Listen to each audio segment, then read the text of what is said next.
Everett, master of machines. Join us for part 2 of the Ray Ikin collection, where this time we check out his Leyland P76, his super rare Leyland Force 7, and then we even get to take it for a drive. And don't forget to subscribe, like and comment, because your valued support helps us keep this show on the road. The P76 Leyland, now they were a very heavily underrated car, weren't they? It's a pity they got the bad publicity that they got, because that P76 sitting there, that blue one, I spotted this thing, so I rang the guy straight away and he told me about it, and I said, righto. I said, I'll have it. Paid $500 into his bank. Next morning I got up early, caught the train to Melbourne, aeroplane to Adelaide, taxi from the airport in Adelaide out to where the car was, got in and drove it home.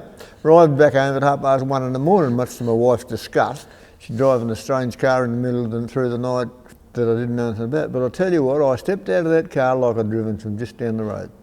Smooth, quiet, comfortable, and I was impressed. I mean, they're a bit out there when it comes to external appearance, you know, I won't argue that, but they did have some very good dynamics and some really good elements, like with the lightweight V8 4.4 litre engine over the front end for great handling, and the boot was one of their big selling points. They reckon that you could fit a 44-gallon drum. Yeah.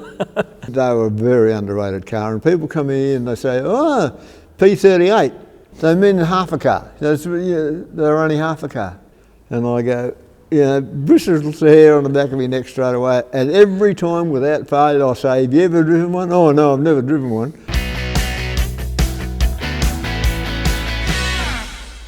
I believe we're looking at a very interesting part of Australian motoring history, this very rare Force 7. Force 7. 10 of them ever made, 10 of them ever completed. There's quite a few bodies made, but 10 only ever completed, and the 10 are still around.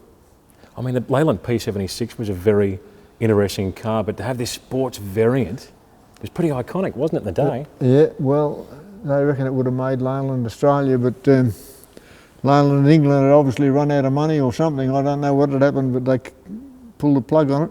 So they'd actually built some cars, and they were planning to go into production with the car, but then it got chopped by the bodies. There was a number of bodies made that weren't assembled into cars, but bodies were made, I believe, and it depends who you talk to.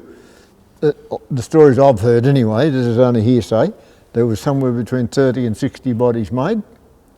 This car is actually body number 61. But who knows, you know, there'll be somebody out there that should know, I suppose, but they just don't seem to, nobody seems to know for sure. A lot of people would never have seen such a car before, and when you start looking into the history of them, it was pretty amazing, and even to think that there was a potential for them to go racing, and there was a lot going on behind the scenes. It's an amazing story. The number of people that have come into this shed and said, well, I've heard about these things, but I've never seen one. How lucky are you to own this car? Mate. So it was a prize getting that. I was absolutely delighted. I couldn't believe me luck. I was flying to Cool and Gatta. I thought, I hope this guy don't change his mind before I get there. Yeah, they were a super rare car, weren't they, the Force 7? Very rare, like trying to find one, like looking for a needle in a haystack. The guy in New Zealand wanted one really bad, and he tried everybody, nobody to sell him one, and he ended up getting the one that went to London, went to England for the Leyland executive. So the 10 are still around, that's really good. Now, I believe they made just under 60, is that correct? And they crushed a lot of them? The story varies between 30 and 60. Some said there was 30, some said there was 60. And when they pulled the plug on it, they said, they thought if they just keep the 10, they'll bring big money by the collectors throughout the world, and they crushed all those bodies. They were only bodies, they weren't cars, they were bodies. Yeah, they crushed them.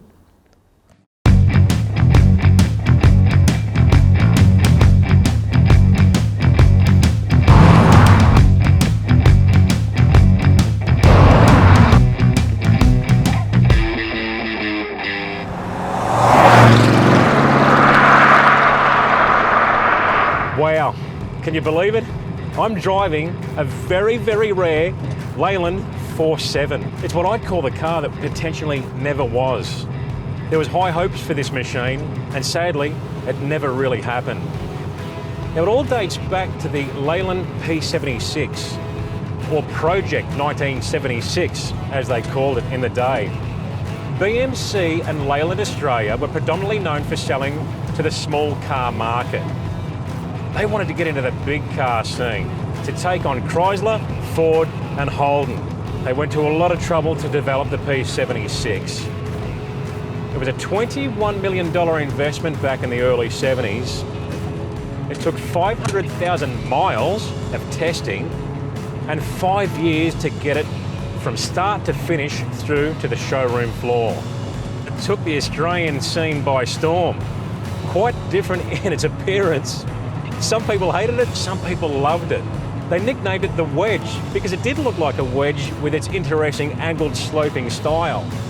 Now, the motoring journalists in Australia absolutely loved it. In fact, so much so that it won Wheels Magazine Car of the Year award. And when you consider the other big three had been around for a long time in the big car scene, to take them on and beat them was a massive effort.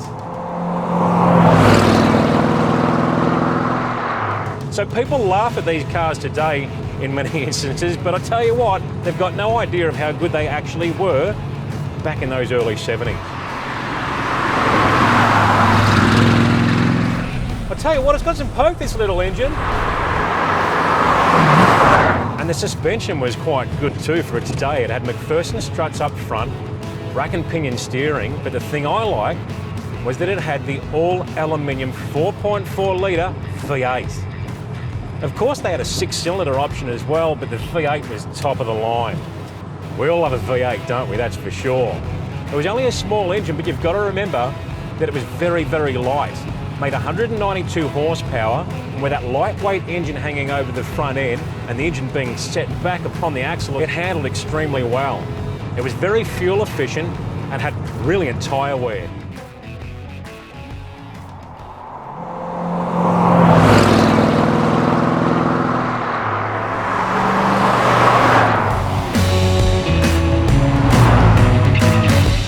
Now, sadly, the Leyland P76's life was very short-lived.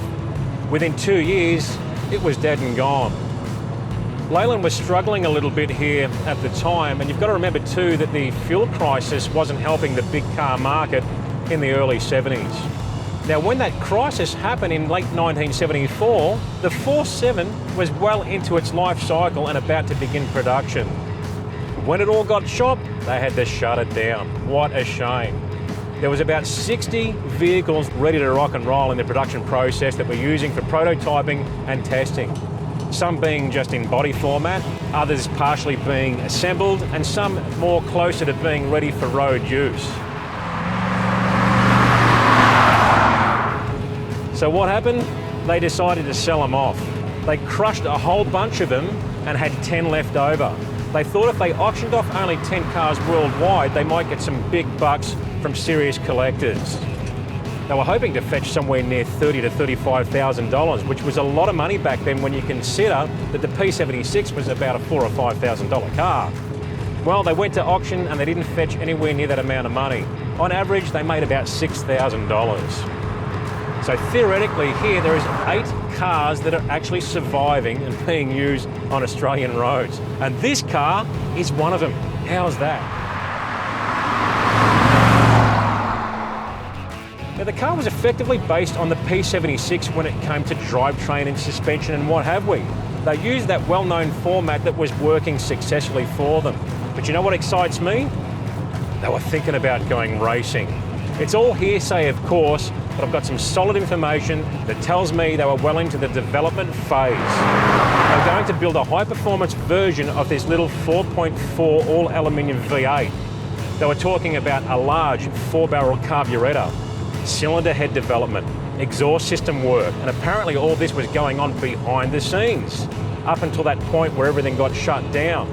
I think they had their sights set on motor racing, which was very popular in Australia at that point in time when it came to off-the-showroom floor cars hitting the racetrack with minor mods and going out and winning races on Sunday and selling cars on Monday.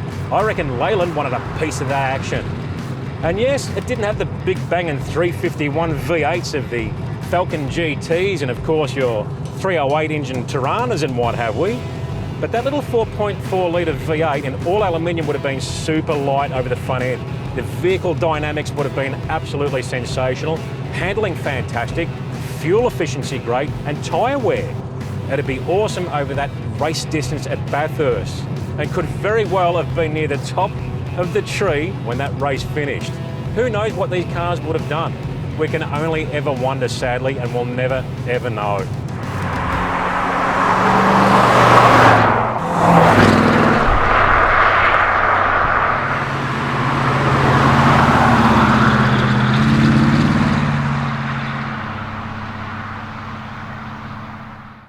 Wow, was that a blast? My thoughts on this powerhouse, this 4.7, an amazing car. And what a shame it didn't get to go into full production. What an absolute waste. The thing looks spectacular. It performs unbelievably well for the little 4.4 litre engine. The performance blew me away, the handling, the ride and the comfort. What a car. And the P76 right through to this 4.7 only lasted less than a 2-year period. It's a crime, but it's the way things go in the history books. And that's what this car is, a part of history. The car that really never was. I loved it. Stay tuned for more of Ray's collection coming up in future episodes. Thanks for watching, and we'd really appreciate it if you'd like and comment on this video. Be sure to subscribe to our channel and click the notifications bell because there's a lot more content coming your way.